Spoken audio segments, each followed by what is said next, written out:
The Cosmology chapter was the first thing that I started writing when I started working on this book. Some other work had been done in other chapters already by Chris and by Ray Wininger, but sort of my first assignment was, okay, James, tackle the Cosmology chapter. You have 32 pages. I think I went over, which is kind of a theme for the whole book, actually. Comparing this chapter to the 2014 DMG, first of all, it's chapter 6 and not chapter 2. I've already seen people pretty excited about that. There were not... dumping this on you right at the start. Like, why are you telling me Here this? is a ton of information. Yes. Right away. Yes. My goal here was to really make this chapter much more practical for use in adventuring. Like right near the start of the chapter, there's a table of planar adventure situations that you can use instead of the adventure situations tables in chapter 4 if you want to do something that's focused on the planes. But the more significant part of that, really, in every plane description, there's a little couple of paragraphs, one to three paragraphs talking about adventures on that plane. You know, partly it's, okay, these are weird environments, but then also partly it's these planes are places where philosophy is manifest. Yeah. So if you want to send your characters to Carceri, adventures on Carceri might explore the forces, spiritual and psychological, as well as physical and outright demonic, that keep characters trapped or imprisoned there. Characters might help a prisoner escape from an unjustly held spirit to some primeval god banished to oblivion here. A journey into Acheron is a confrontation with the bleak nihilism of unending conflict, the harsh reality of authoritarian rule, and the uncaring pressures of social conformity, where you go and you're told to fight and everybody fights because that's what you do there. It's also an opportunity for characters to grapple with the question of what they are fighting for among armies that have forgotten how to even ask the question. Wow, what a great paragraph. Who wrote that? That guy needs a raise or something. I'm kidding.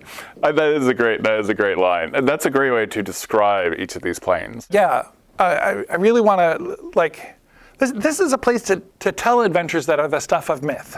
It is. It's also the stuff of like daydreaming too, and I just love having that lore. Because there's so much lore about the planes. It's very surprising for new players, I think, when they realize, like, no, you're just on the primary material plane. There's so much more going on. So much more out there. Yeah, and we've got a really nice illustration, two of them, of kind of like how the planes are situated. Yes.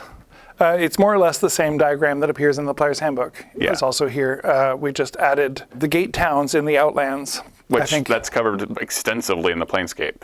Yes. Books that just came out last year. Another thing that we included in this chapter is the names of all the layers of the planes. That is long established lore in D&D, but it wasn't mentioned anywhere in the 2014 DMG. Speaking of Carceri, I think I might have mentioned this in another video, but one of the bottommost layer of Carceri is called Agathis. That's the place where the name of the spell Armor of Agathis comes from. But you had no way to know that. Yeah, you didn't have that context. Until you see that here. Yeah, and that's another thing. Like, I didn't know what Hadar was. I just had not absorbed that lore in the time that I've been playing D&D. Yeah. And then I find out, you know, Hadar is a dying star that is sentient. Yep, that's in the lore glossary. Yeah, and then that helps me understand why this is a spell. Yes. And creepifies. Yes. And I also like how, you know, each of these illustrations kind of defines that plane too. When you look very closely, you know, whether it's like the Nine Hells with the lava or Acheron and how cube-shaped it is. That's also very fun. Yeah, getting down into the weeds on the layers of the planes and the lore behind that. That goes all the way back to Jeff Grubb's Manual of Planes for first edition. Oh, wow. In the early 80s, I think. What he was doing was basically giving a home for every deity described in Deities and Demigods. So all these planar layers were the layers, the homes of all these gods from all these different pantheons in Deities and Demigods. That is not a particularly useful perspective for the 5th edition DM. But what is a cool and interesting thing you can do, and we talk about this in the little spread on gods and other powers in chapter 3, is if you want to build a pantheon, a really easy way to do that is assign one god to each plane. You can skip over the Nine Hells and the Abyss because they've got their own sort of godlike powers in Asmodeus and the various demon princes.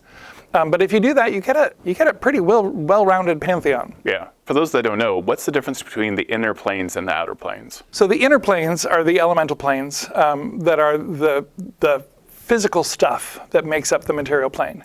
The outer planes are connected to ideas, alignment, philosophy. So they're sort of the intellectual stuff and the moral and ethical stuff that makes up sapient life in the material plane. So they are traditionally the homes of the gods, or they're connected to the homes of the gods or something, because with gods, who really knows?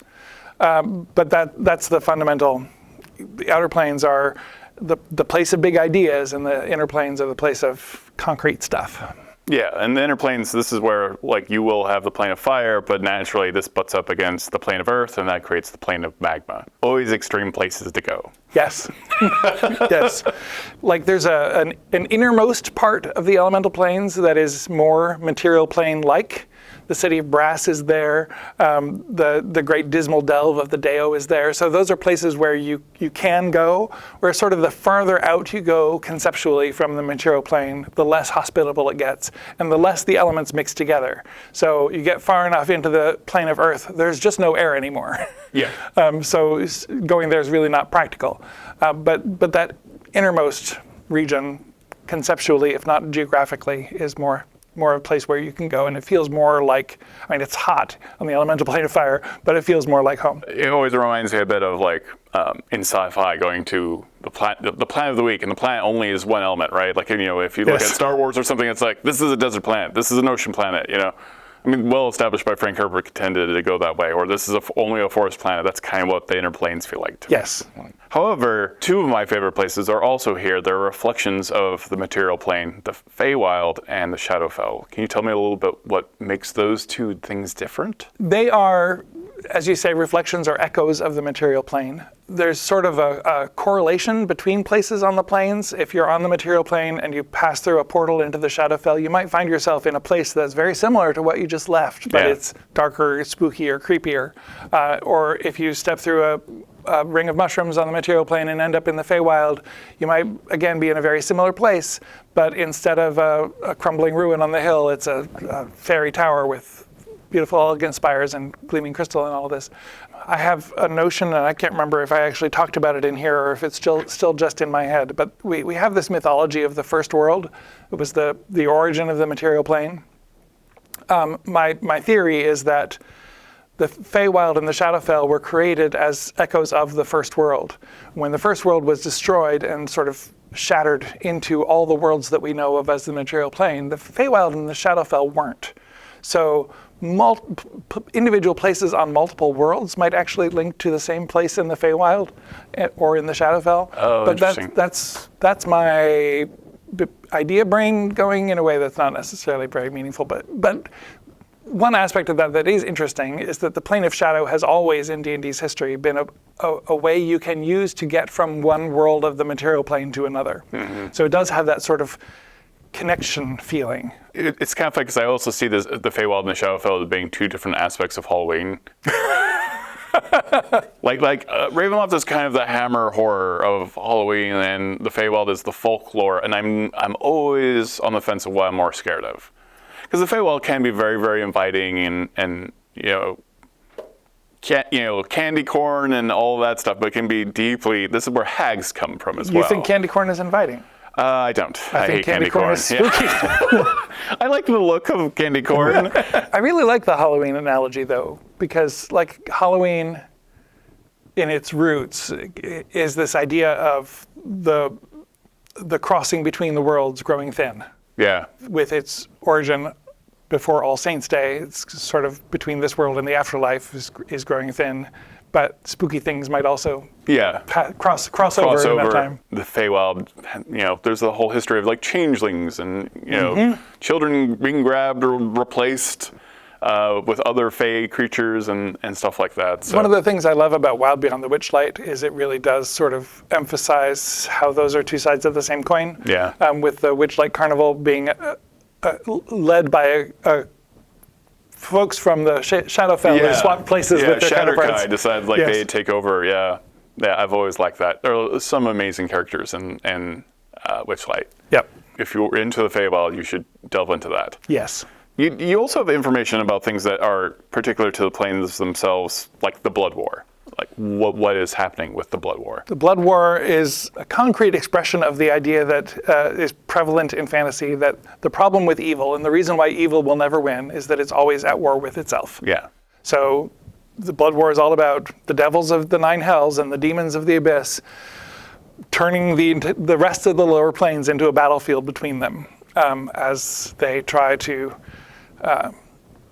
make lawful evil or chaotic evil the way of evil in the world, right. in the multiverse. And that is, we've got, hell engines, hellfire engines, and all kinds of things going on to beat back these demons. And demons, the devils want your soul or get you to do a contract. Demons just want to eat your face. Yes. Demons are so scary because I don't know they have an agenda other than chaos and evil. Yeah. It's pretty much tear down everything. Yeah, I remember being a little kid wondering why there was a difference between devils and demons, and like it's so clearly outlined. Like even when you look at the horror genre of movies and books, like a devil is trying to talk you into some kind of deal, some type of contract, and then the demons are just terrifying.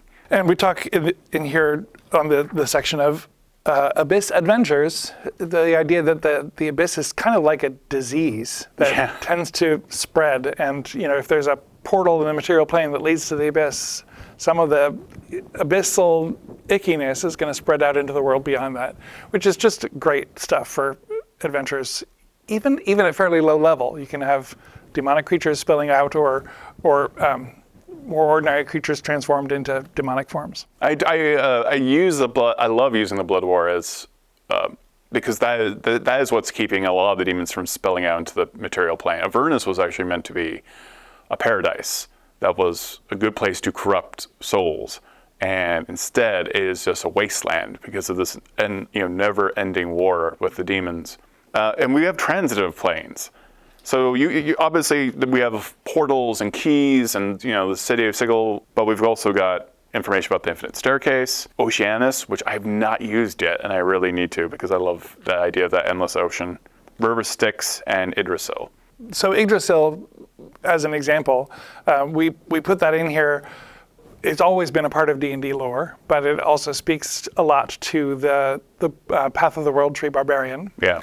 Yggdrasil is the World Tree. It's this enormous ash tree that connects multiple planes in its branches.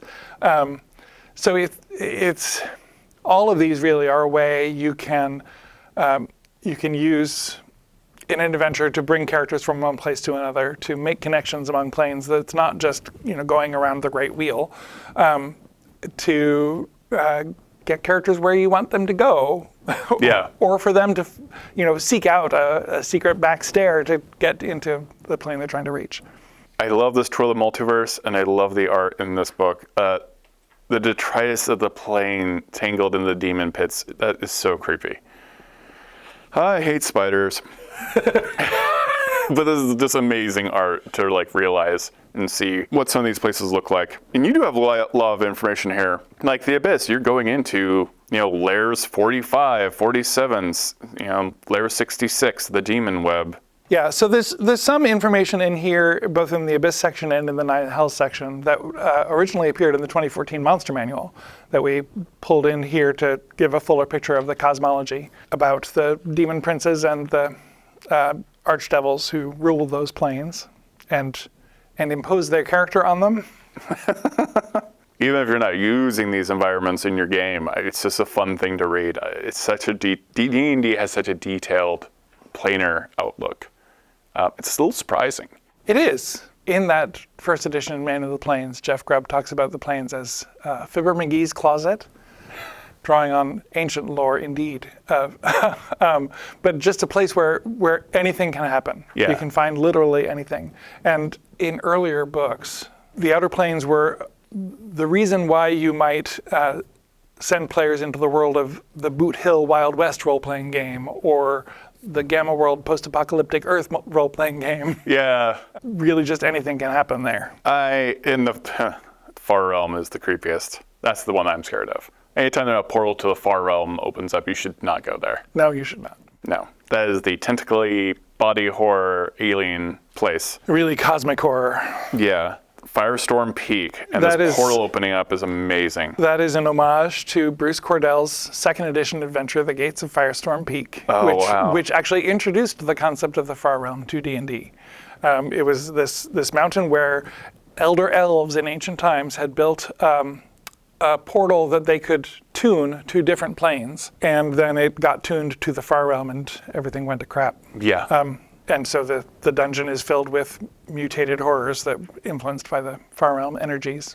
And I love we also have Eberron represented here, and I always like the aesthetic of Eberron. Yeah. It's always very fun. Yeah. I just love looking at this art. This would be a good place to give a shout out to Kate Irwin, our art director for this book, who did an amazing job shepherding all these artists and bringing together some really outstanding work. There's also listings for different effects. Different things can happen to you based off these planes. You might get hit by wind and blown away. All kinds of different things can happen to you because of the planes. Yes, and some of that is covered in the environmental effects section in chapter 3. Yeah. Because, like in 2014, we talked about the winds of pandemonium in the pandemonium entry in the cosmology chapter. But those winds are environmental effects that might actually appear anywhere. Yeah. So we put them in that environmental effects section. I've always loved the time warping effect of the Feywild. That's always been like a great hook. When you go into the Feywild and then you come back and maybe years have gone by, or what you could just So we have a random table. That is probably the sort of thing that's best handled by the DM making a decision about not so much. Yeah, it doesn't how have to be much a am I going to die mess roll. up the timeline of my campaign. Yeah, that is a big altering of event. But it's certainly possible that if you spend a couple days in the Feywild and come back and find that years have passed and the world has gone to heck in your absence, you might start looking for a way to travel back in time. The Feywild is a great place to have the characters for a few days, and then they see that the world has ended in their absence, and then they have to figure out how to unend the world. Yep. That's always a fun one. Thank you so much for watching. Every week leading up to the brand new 2024 Dungeon Master's Guide, we'll have new videos and premieres telling you more about the book. To pre-order the 2024 Core Rulebooks digital physical bundle, click on the links in this video description and find out more about all the pre-order bonuses, including frames, backdrops, dice sets, digital dragon art book, and the digital golden dragon mini. I'm Todd Kenrick. Thank you so much for watching. Don't forget to hit the like, the subscribe button, and also the notification button so that you're alerted when we have brand new videos about the future of D&D.